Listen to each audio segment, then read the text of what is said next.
Hey all, Glenn Kirshner here. So friends, here's part 2 of my interview with retired Lieutenant Colonel and career Army JAG officer Geoffrey DeWeese. You know friends, military members must obey lawful military orders, but equally important, they must disobey patently unlawful military orders. And with Donald Trump militarizing the streets of America, these obligations take on added importance today. Geoff DeWeese is the legal director of something called the Orders Project, which is part of the National Institute of Military Justice. And in part 2, Geoff and I dig into this challenging issue of lawful military orders versus unlawful military orders. A project that I'm really excited to discuss with you, the Orders Project, yes, which is something designed to puzzle through that difficult issue of lawful orders versus unlawful orders. And you actually have some resources that can help military members make those difficult decisions if they're ever confronted with them. But let's start with lawful orders. Yes. Just talk for a few minutes about the importance. I mean, it is critically important for soldiers to be required to obey lawful orders. Talk Absolutely. about that for a minute. There's a lot of things we do in the military that you might not want to. That can include going into combat, going into some place that you're going to be shot at, or that you're going to have to shoot somebody. And if we don't have good order and discipline, that's a phrase we use frequently in the military, we can't do our job. And so we need to have people in uniform who are able to follow orders and will do what they're told when they're told to do it. It's very different than the civilian world. If you work for the Department of Justice and don't like what the administration is doing, you can leave. A lot of people have done that. You can't just leave the Army. You're enlisted, you're stuck until your contract's up. That's the AWOL, absent without leave. So you have to obey these orders, and it's really important. Nothing we do at NIMJ and the Orders Project contradicts that at all. In fact, we believe that's fundamental. But you also need to trust that the orders you're being given are lawful, that they're good orders, there's reasons for them. And when you start to erode that trust, that also erodes that good order and discipline. And hopefully they aren't unlawful orders. But I was ordered for 29 years to shave my face every day, and now I don't have to. That's a small thing. But if you're ordered to go into combat, you need to go into combat. Yeah. If you're ordered to deploy to the streets of the United States and shoot protesters in the legs, now we've got something we're going to need to discuss. And I don't say that flippantly, but let me start more fundamentally with questions that are really challenging. You know, listen, I was a career federal prosecutor, including an Army JAG for 6.5 years.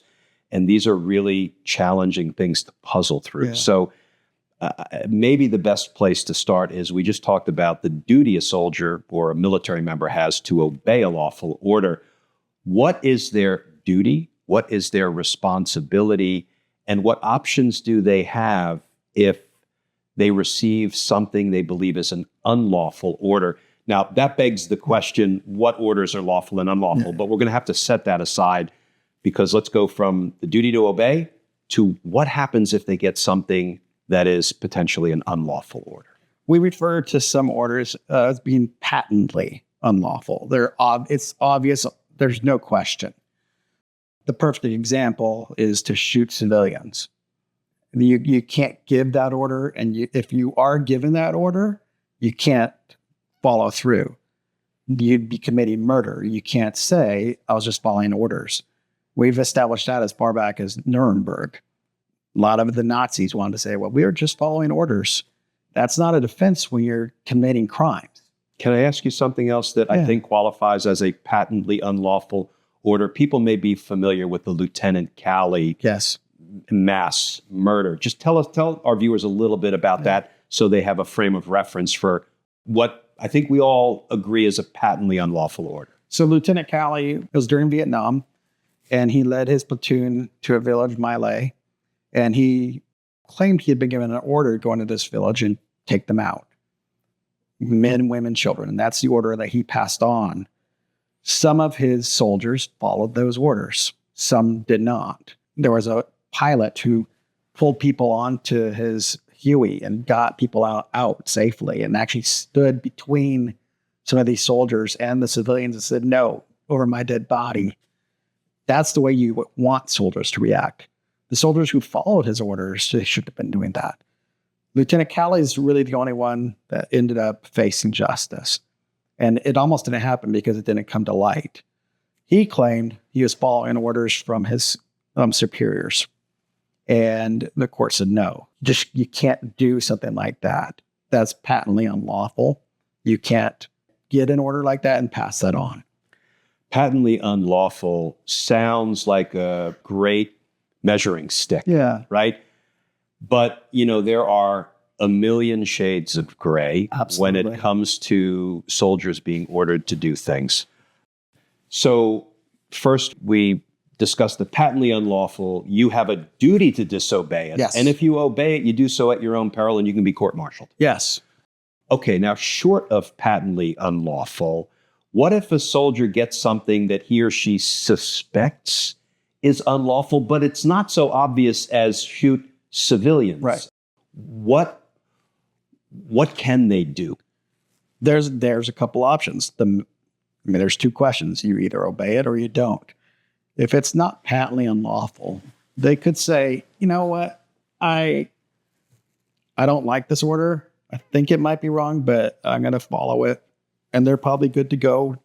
If it turns out that it was unlawful, that they might have a defense, right? Enshrined in the Uniform Code of Military Justice, Rule 916. Yeah. And you were educating me about the exact parameters of this, so I don't know that we want to go into all of that.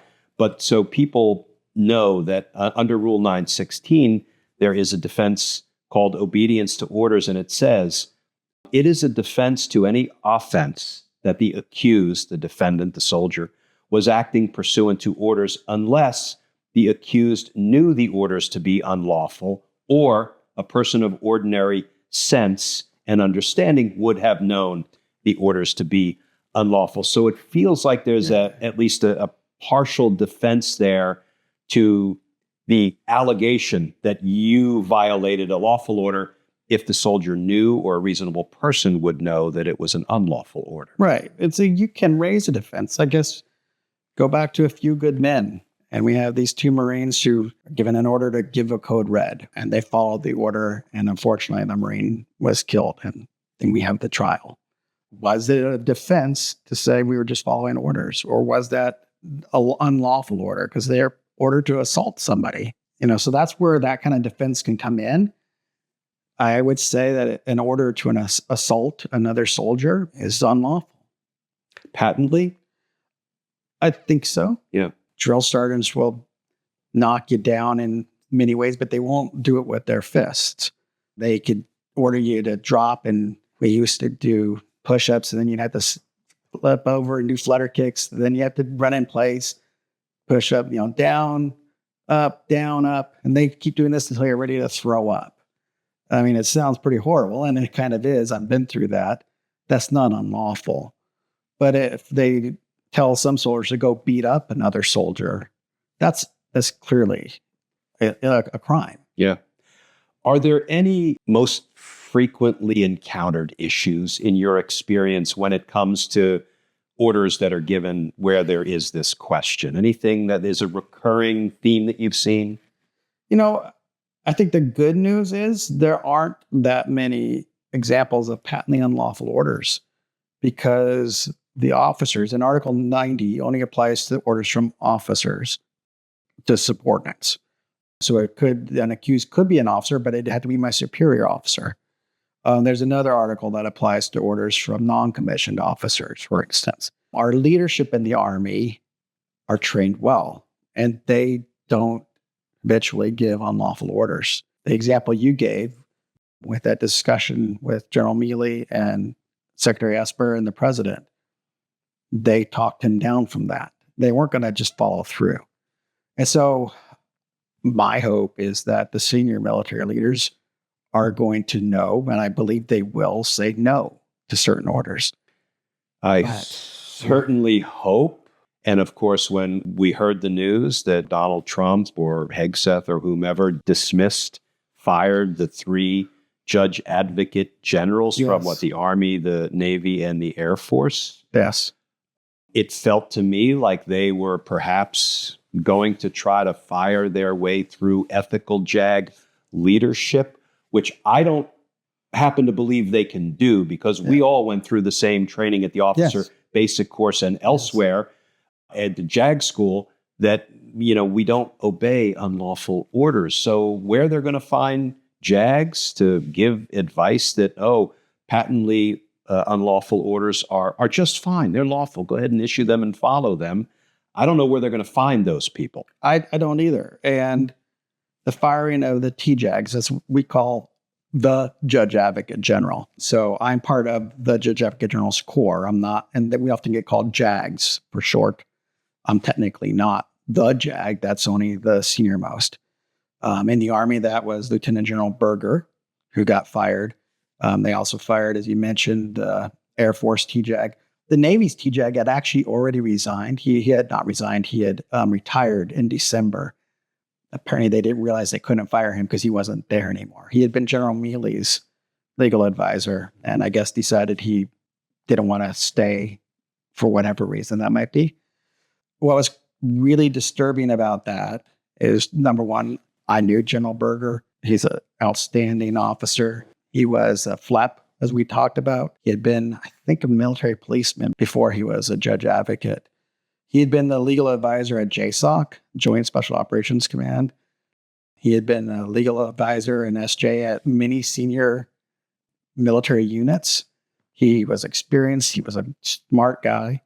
There was no reason to fire him. And no reason was really given, except the next day, Secretary Hegseth said he doesn't want lawyers who are going to be roadblocks or who are good obstacles, I think is the word. And it puzzles me. What if you think your lawyer is an obstacle because your lawyer is telling you something's unlawful? That's not being an obstacle. That's doing your job. So the message, though, that is being sent to the rest of the JAG Corps, and frankly, to the rest of the Army, is pretty negative. It's a message that says, first of all, don't trust your JAG. They're just, as Secretary Hegseth apparently called them, jag-offs. That's the kind of thing that just gets me, because there's no excuse for that. First of all, it's rude. But second of all, I've been at many commands. I've been a legal advisor at the brigade level, at a group level. I've been at 2 different combatant commands. I've never encountered a commander or a senior officer who thought I got in the way or that any JAG got in the way.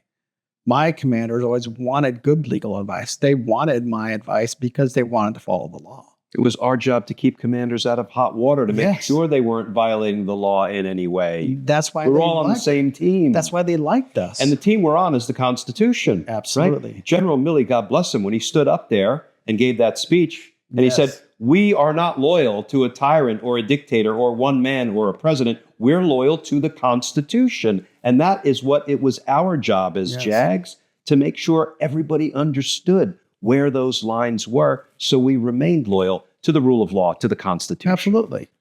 And, Secretary Hegseth talked about the rules of engagement. We'd get in the way of actual war fighting. I was out of combatant command on the rules of engagement working group. I wasn't in charge of it. It was a Marine colonel who was in charge of it. I was just an Army major. It was a Marine colonel who was in charge of that section. I would advise him, and then we would create these rules, but it would then go up to the 4-star commander who would approve or disapprove. And our job was to find rules of engagement that helped us achieve mission success. No commander wants to violate the rules of engagement. The rules of engagement are there as a commander's tool to ensure the commander's mission can succeed. So if you think that JAGs are getting in the way with the rules of engagement, you just don't understand the rules of engagement process. Yeah. So let me ask you this, and I think these are questions that we're probably not going to be able to answer, but you and I talked about this a little earlier today. Patently unlawful to order military members to shoot civilian protesters in the Yes. legs or anywhere else on Anywhere. their body. Yep. However, there are all of these problematic orders that are far short of that. For example, I'm ordering you to deploy to the streets of the United States and assist civilian law enforcement officers like ICE agents. That, to me, conjures up something called the Posse Comitatus Act, which Yep. boils down to its essence, says it is a law that says the military cannot support civilian law enforcement efforts. Yep. But that order that I just conjured up sounds a lot like the military supporting law enforcement efforts, but it also doesn't necessarily sound patently unlawful. And talk about nothing but gray area, Yeah. right? Well, it's interesting too, the Posse Comitatus Act, the actual statute, part of Title 18, the criminal code for the United States. So that places it in context. This isn't just advisory. These aren't pirate orders, right? So this is an actual law that you can be held liable for. You can be held criminally charged with. But what does it mean? What does it mean to be engaging in law enforcement versus supporting law enforcement? And right now we have two kinds of troops in LA. We have the National Guard who are mobilized and then deployed to LA. And then we have active duty Marines who they're already mobilized, they're active duty, and then they were deployed. The lawsuit in California from the state was about the method of mobilization for those National Guard members. Not about the Marines that were sent there. That's separate. That's a separate thing. Part of the statute that they use to mobilize those National Guardmen includes the ability to, when the president says that he can't execute the laws. Another part, which he cited to, was rebellion. And he said the protests constitute rebellion, qualifies as rebellion. That was in the president's order, putting them out there.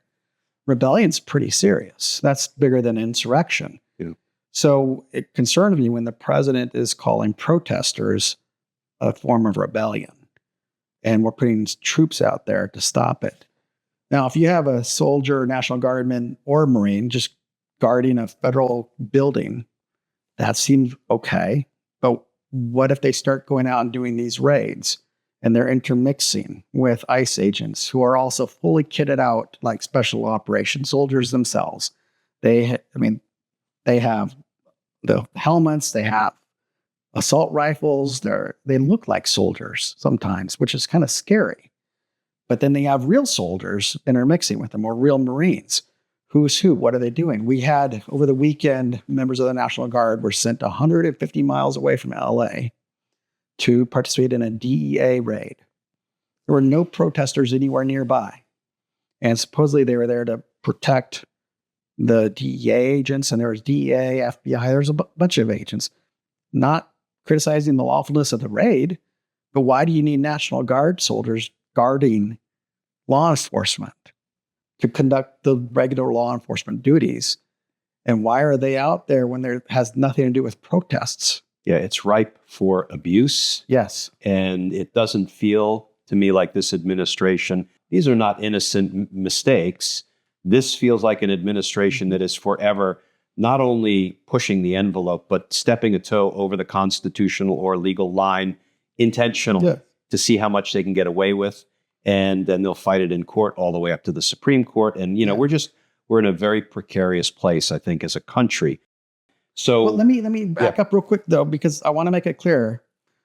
I'm not suggesting that those National Guardsmen should refuse that order to go support that DEA raid.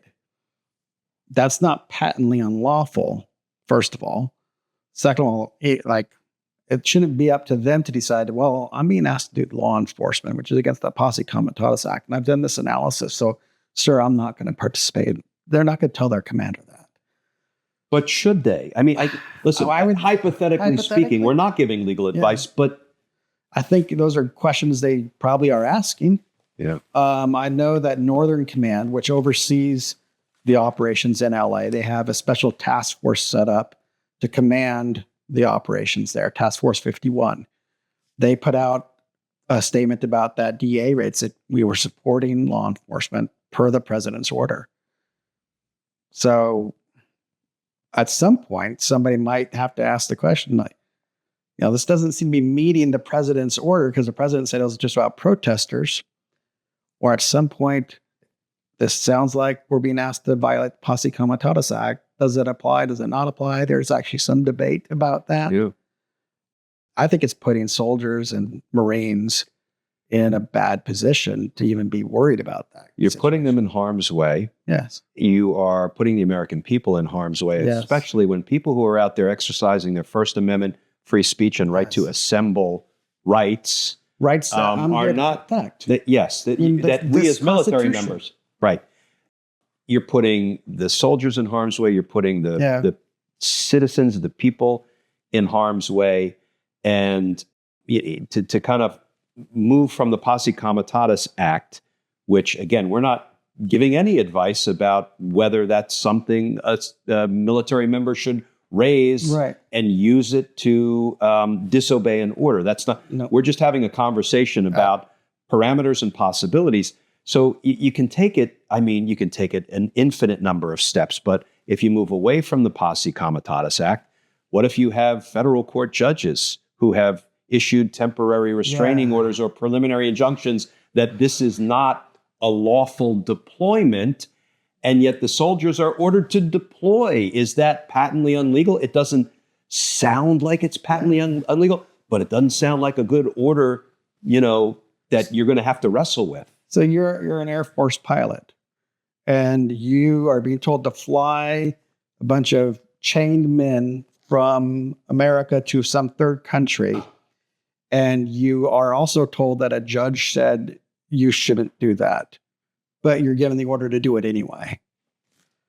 That's a tough question.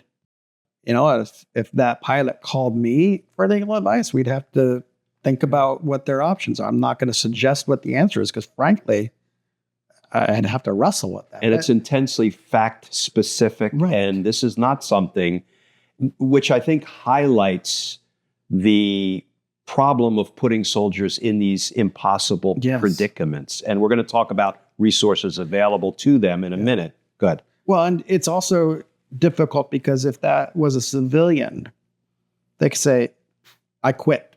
Yeah. You can't just quit in the Army. Not without being prosecuted for AWOL or disobeying orders.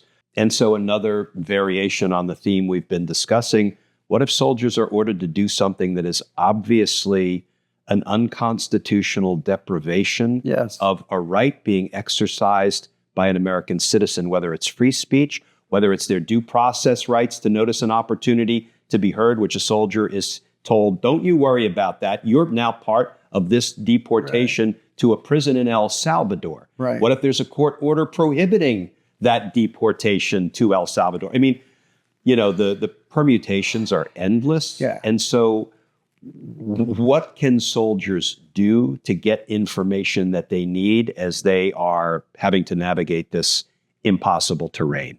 Well, first of all, they can reach out to us at the Orders Project.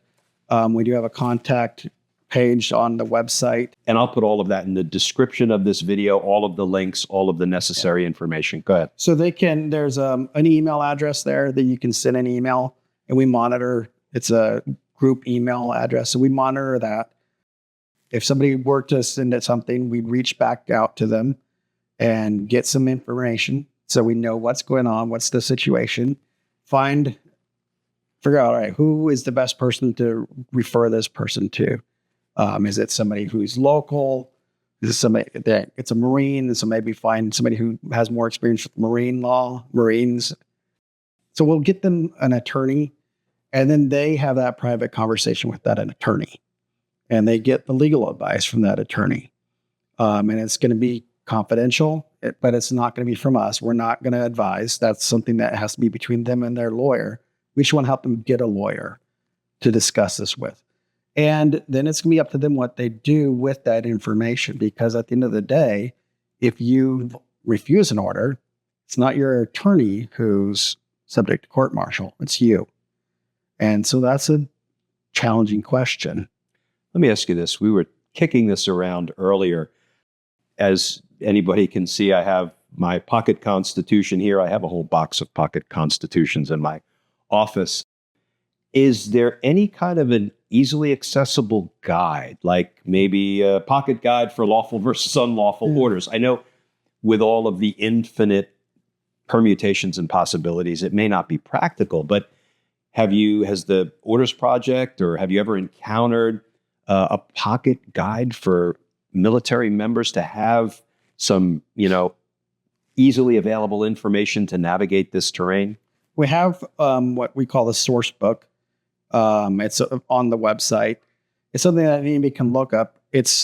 We've pulled out key parts of the manual for court martial, parts of the UCMJ, identified a bunch of the key cases that relate to this kind of issue, like the Cali case we discussed. And so they can look there. That is mostly, though, aimed at a legal person. For the average person, it's something that we're looking at doing, is to put out more information. It's just difficult. And you also want to be careful when putting something out like that. You don't want to be giving legal advice because it's going to be fact specific. So it's going to be hard to put out an information paper that says, if you're given an order, here's how you can refuse it. First of all, we don't want people to go around refusing orders. Yeah. We want them to think about it and get good advice. And so you have to find that balance between giving them the information about the parameters, but then knowing what's happening with this particular order that you're receiving. And this could be at the bottom level. You could have a sergeant, like I was at some point, who is concerned and doesn't want to follow an order. It could be their company commander.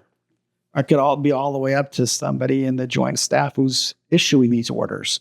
A general officer or an admiral that might have questions. They can go to their judge advocate, but we've discussed that the judge advocate general's course and the services are kind of under attack. If a commander goes to their JAG, if a commander had come to me, I'm that commander's personal lawyer, but in their official capacity. I'm not their private attorney. Yeah. Right? So I can give my commander my legal advice, but it's not in the same sense as when I was trial defense service and I had a client. They're not a client. The Army's my client. So if that commander wants personal legal advice, that's where they might want to reach out to something like us. Because I think, we are putting our military members in really difficult positions right now. And I think we are putting the American people in difficult positions. So, kind of how do you see this affecting the military members as well as the civilians? Well, I think that's really important. This one of the reasons I'm so glad I can do this work with NIMJ is I am very proud. I've been a soldier for 29 years. Very proud of that. And I am very proud of the soldiers who came in. And on 9/11, I was stationed in Friedberg, Germany with 1st Armored Division, the Army home of Elvis Presley, by the way. And watching what happened and getting the support we got from our town there in Germany. And then when I came home and seeing all the support that the military had from America. And for years, that we'd be thanked for our service profusely. And I still do get thanked for my service. And people would say, what do you do? I'd say, well, I'm a soldier, because people thank you for that. They don't necessarily thank you for being a lawyer unless you're their lawyer. And I'm proud of both professions. I worry that if we start politicizing the military and putting them in American streets, are we going to tarnish the military and tarnish the respect that the American public have for the service members there? I don't want to put these new, younger soldiers in bad situations where they're going to be confronted against their own neighbors. These are our neighbors. These aren't the enemy. And we need to remember that. And so it's important that we protect the integrity of the service and the integrity of our duty to the Constitution. And I just hope that we can keep that foremost on our mind. We've had a time in our nation's history when the fighting involved brother on brother, and that's not something we ever want to move in the direction of again. So, Geoff, I can't thank you enough for being here. I have a feeling this is going to be an ongoing discussion, and I appreciate very much not only your service, but the work you're doing with the Orders Project and trying to provide information for military members who are, encountering some really difficult circumstances and decisions. So thank you for all of that. Thank you. I appreciate it.